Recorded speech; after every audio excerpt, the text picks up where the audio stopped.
sisi lain gitu kan nih. Iya. Berapa sih gaji KPU itu berapa? Kalau gaji KPU itu kadang-kadang sensi ya.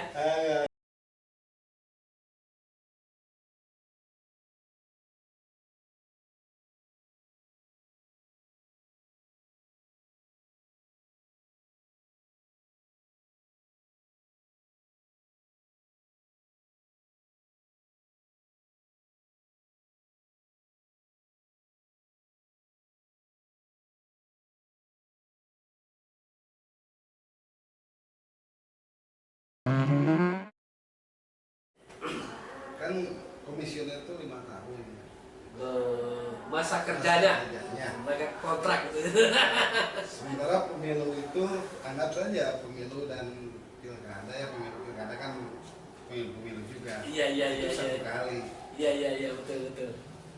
Apa saja sih yang dikerjakan oleh KPU selama 4 tahun? Selama 4 tahun setelah pilkada ya. Hajat pilkada Setelah selesai. pemilih umum. Oke, betul itu pertanyaan itu sering muncul di setiap saat. Nah, memang kita tetap berdalil karena undang-undang berlakunya demikian ya. Karena undang-undangnya masih berlaku demikian. Terus hal apa sebetulnya yang terus dilakukan oleh kita?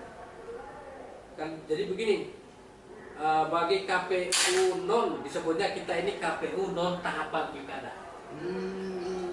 Jadi kalau yang 8 kabupaten lain itu Jawa Barat ya, itu masuknya KPU masuk dalam tahapan pilkada. KPU tahapan pilkada. Kalau kita non tahapan pilkada, jadi kita kan tahapan pilkada kan nanti. Apa yang dilakukan? Yang dilakukan 4 hal Pak. 5 kalau nggak salah. Pertama kita fokus pada penataan manajemen kepegawaian. Itu nggak bisa ditunda-tunda. Pegawai itu di kita regulernya sudah 20 ya. Regulernya sudah 20, artinya pegawai yang diangkat organik ya oleh KPU RI. Nah, itu kan harus dibina tetap. Dia bisa mengembangkan karirnya, bisa promosi, bisa ikut jabatan di mana-mana kan. KPU sistemnya sudah terbuka. Jadi kalau dia sekarang jadi pejabat di Garut, pindah ke tempat lain ada yang strategi boleh.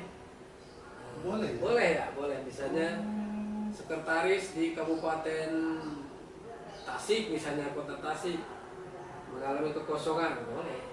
Nah, jadi seluruh KPU itu bisa tidak dibatasi wilayah. Enggak, boleh berkompetisi dan sudah menggunakan mekanisme terbuka. Sepanjang 5 tahun kerja itu. Iya, sepanjang 5. Untuk pegawai, tapi itu bukan untuk komisioner Pak. Oh pegawai ya. Itu pegawainya, ya SN-nya. Oke. 20 orang itu ya. Itu pertama. Yang kedua manajemen aset. Aset kita ini kan, kita nih terima nih pas pemilu, misalnya surat suara, kotak suara, terus apa lagi itu ya. Banyak kan itu komponennya itu ya. Nah, pasca pemilu kan itu sekarang harus di apa namanya kan, karena sekarang barang habis pakai ya. Nah, habis pakai itu dilelang Pak. Nah, dilelang nanti, kalau dilelang itu biasanya KPU dengan apa itu Pak Ludi? KPKN dilelang ya, kita nggak tahu lah siapa itu di pelaksananya, itu mereka. Nah, itu yang kedua. Kalau dulu kalau masih menggunakan kotak aluminium itu kan nggak boleh habis pakai tuh. Oh, itu lama Pak, harus dijaga. Jadi kita tetap aja manajemen aset gudang kan tetap aja dipakai. Dan itu langsung terus di situ. Itu yang kedua. Ya? Iya, kalau dus kan beres, habis tinggal dilelang gitu. Nah, yang ketiga itu tetap tuh kerjaan KPU itu pemutakhiran data pemilih berkelanjutan. Nah, karena kita tiap bulan tuh ya, tiap bulan kita data dari daftar pemilih tetap pemilu 2019 kemarin Pak, itu didata lagi. Warga Garut, ketika kita sedang menyimak perbincangan kami dengan Ketua KPU Garut, jangan lupa minum kopinya Cawini, produksi Bawai. Sekali lagi, Cawini, produksi Bawai. Ingat ya, Cawini. Woi, Udah ngopi belum? Kok diam-diam baik? Ngopi yuk. Ini juga sebetulnya mah ketua KPU itu didampingi oleh sahabat saya. Kebetulan beliau pejabat di tingkat RW karena beliau ketua RW dan di kota Kasubag Hukum ya. Kasubag Hukum Pak Dudi hadir di sini, tapi memang beliau tidak duduk bersama kami. Beliau ada di sebelah sana. Disorot ini Kasubag Hukum sahabat saya Pak Dudi. Beliau senior sejak zaman Pak Melenik dulu ketuanya tuh Pak Iqbal ya. Iya. Yang ketiga itu kita tetap melakukan kegiatan sosialisasi. Sosialisasi mulai dari tingkat siswa, kemahasiswaan, KP sampai pada masyarakat secara umum.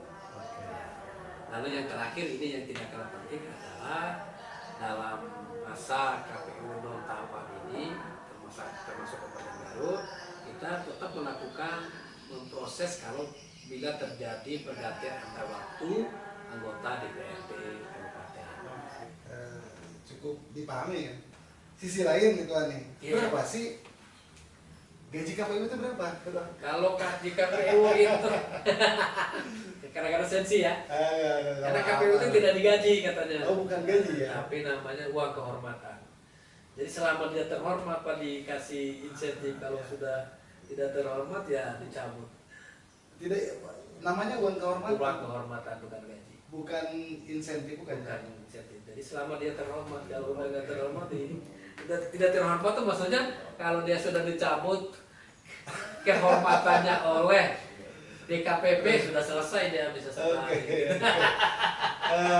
Warga Garut, ini ketua kita nggak ngasih tahu nilai, nggak apa-apa, nggak perlu tahu lah. Yang jelas bahwa honor yang diterima oleh ketua namanya uang kehormatan. Jadi kalau sudah dicabut atau sudah habis masa kerja dan tidak menjadi Sudah tidak terhormat lagi.